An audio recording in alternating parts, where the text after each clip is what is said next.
ಕರ್ನಾಟಕ ರಾಜ್ಯ ಆಹಾರ ಆಯೋಗದ ಅಧ್ಯಕ್ಷರಾದ ಡಾಕ್ಟರ್ ಎಚ್ ಕೃಷ್ಣರವರು ಕುಟುಂಬ ಸಮೇತರಾಗಿ ಮಂಡ್ಯ ನಗರದ ಅಶೋಕ್ ನಗರದಲ್ಲಿರುವ ನ್ಯಾಷನಲ್ ಚಿಲ್ಡ್ರನ್ಸ್ ಸ್ಕೂಲ್ನ ಮತಗಟ್ಟೆಗೆ ತೆರಳಿ ಮತದಾನ ಮಾಡಿದರು.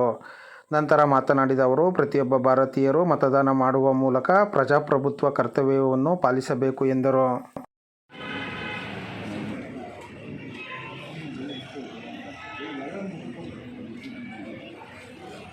ಸಂವಿಧಾನ ನಮಗೆ ಕೊಟ್ಟಿರುವಂಥ ಮತದಾನ ಅನ್ನೋ ಹಕ್ಕನ್ನು ನಾವು ಚಲಾಯಿಸಬೇಕು.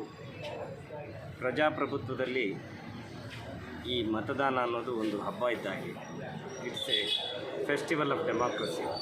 ಹಾಗಾಗಿ ನಾವು ಹೇಗೆ ನಮ್ಮ ಮನೆಗಳಲ್ಲಿ ಹಬ್ಬವನ್ನು ಆಚರಿಸ್ತೀವೋ ಆ ರೀತಿ ಈ ಮತದಾನವನ್ನು ಪ್ರತಿಯೊಬ್ಬರು ಬಂದು ಮಾಡೋದ್ರ ಮುಖಾಂತರ ಈ ಸಂಭ್ರಮವನ್ನು ಆಚರಿಸಬೇಕಾದದ್ದು ಪ್ರತಿಯೊಬ್ಬ ಭಾರತೀಯನ ಕರ್ತವ್ಯ. ಹಾಗಾಗಿ ನಾನು ಕರ್ನಾಟಕದ ಸಮಸ್ತ ಜನರಲ್ಲೂ ವಿನಂತಿ ಮಾಡಿಕೊಳ್ಳೋದು, ದಯಮಾಡಿ ಎಲ್ಲರೂ ಬಂದು ಮತಗಟ್ಟೆಗಳಲ್ಲಿ ತಮ್ಮ ಮತಗಟ್ಟೆಗಳಲ್ಲಿ ಮತವನ್ನು ಚಲಾಯಿಸೋದ್ರ ಮುಖಾಂತರ ಈ ಸಂವಿಧಾನಯುಕ್ತವಾದ ಹಕ್ಕನ್ನು ಚಲಾಯಿಸಿ ಮತದಾನ ಮಾಡಬೇಕು ಅಂತ ಎಲ್ಲರಲ್ಲೂ ನಾನು ಕೇಳ್ಕೊತೀನಿ.